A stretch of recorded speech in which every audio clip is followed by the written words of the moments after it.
the very existence of the Second Amendment is designed purposefully to empower the people to be able to resist the force of tyranny used against them to step over their natural rights given to them by God. That is why the Second Amendment exists. Hello YouTubers, Alaska Prepper here. Well, ladies and gentlemen, as gas prices hit a 7-year high, as we're getting ready here in the US and in many other countries around the world to pay the highest prices for heating fuel this year that we've paid probably in decades, as China and other countries blatantly violate sanctions that were bestowed upon them by the US, although I don't agree with sanctions, but it just shows how other countries blatantly disregard what the US has to say anymore, because the US is losing face around the world. It is now a laughing stock, where it once used to be a mighty country, a moral country. It is now a laughing stock. As our military is becoming weaker because of the actions that have been taken by our government, as our government bullies corporations to go along if they want to get along, what is our government doing? Without really letting anyone know that they're doing it? Because, ladies and gentlemen, let me tell you what. A communist dictatorship, they are very patient. They make plans, and they don't care if their plans take 10 or 15 or 20 years. They are very patient. They will chip away at your rights little by little until you, the public, the citizens, are weak enough that they can come in and take it all at once. So while the U.S. is facing all of these crises, while inflation is going through the roof, people don't know how they're going to heat their homes this year.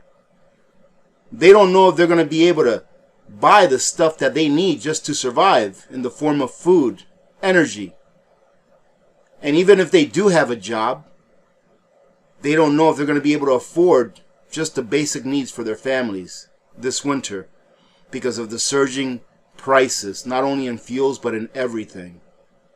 What's the government doing in the background, ladies and gentlemen? Well, the esteemed ATF, ladies and gentlemen, is working on a national firearms registry.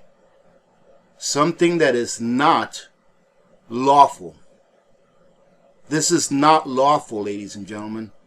The ATF or any government entity is not allowed to have a registry of gun owners, of citizens that own a firearm. They're not supposed to have a registry of those names along with the serial number and type and make of firearm that name is attached to. They're not supposed to have this.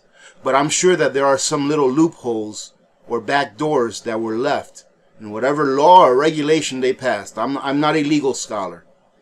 All right? So do your own homework. But I'm sure that there's some kind of a back door that they left open, just a little crack, so that they can go ahead and form a digital registry. And ladies and gentlemen, let me tell you what, like I started off with, a tyrannical government, a communist government, they are very patient. And they will put little things into law here and there that maybe don't seem like it's a big deal. But then when everything comes together, it is a huge deal. Recently, an internal ATF document was released showing some very interesting statistics. The most significant statistic is that in 2021, the ATF processed 54.7 million out-of-business records. The records they are referring to, of course, is the Form 4473.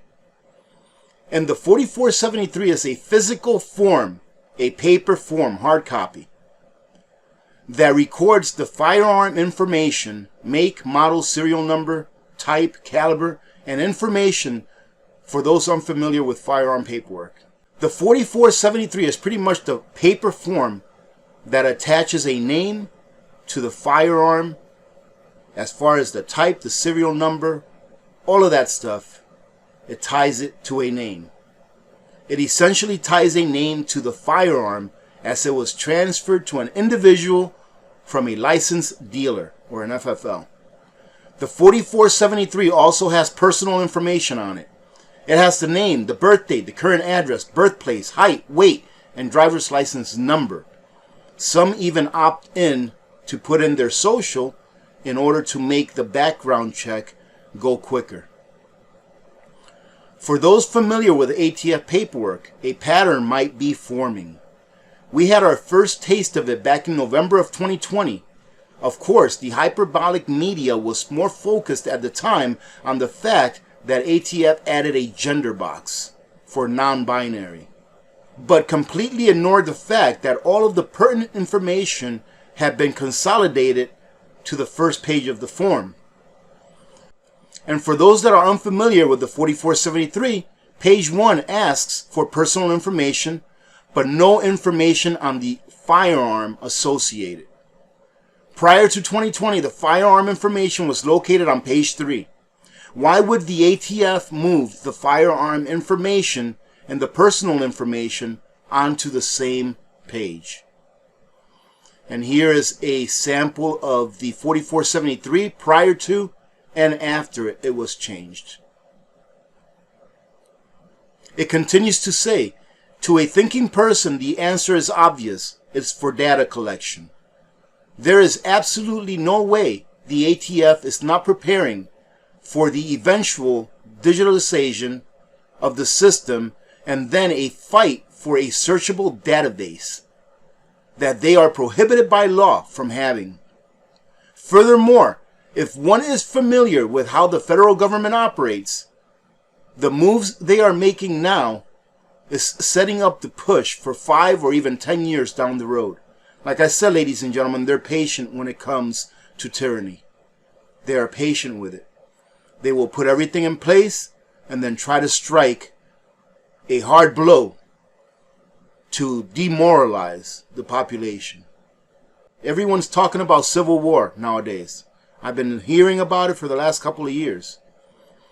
But when the government thinks that it's going to come into your own home en masse and start taking away your Second Amendment by force without due process, that is when the second civil war will start. The government can do whatever it wants right now, I'm telling you. I've told you that the American people will take a lot. It takes a lot to tip the American people over before we fight. But this is what will cause a civil war, in my opinion, of course, ladies and gentlemen. I'll go ahead and leave the article, or leave the link to this article in the very bottom of the description of the video. This is what it comes down to. You either want to be free or you don't. Do not give up your Second Amendment. Do not give it up willingly, because that is the only thing that is keeping us a free nation. And yes, many people will say, well, we're not free. Well, we are. We are free, because we can do whatever we want. The only problem is that the rules and laws that this government has passed over the last several decades makes the consequences of our actions more harsh than if the government wasn't as tyrannical as it is right now. But we are free, ladies and gentlemen. We are a free people. And in order to stay free, we have to make sure that we preserve our Second Amendment. Yes, of course, every other amendment is just as important in order for us to have liberty. But the Second Amendment is what guarantees that we get to keep our liberties. Trust me, ladies and gentlemen, the government is scared of its people. They don't show it. On their face, they don't show it. But when they're doing things like this, behind the curtain, it tells you that they're scared of their people. The government is supposed to be scared of its people. It shouldn't be the other way around. The government is supposed to be here to serve you. To serve you.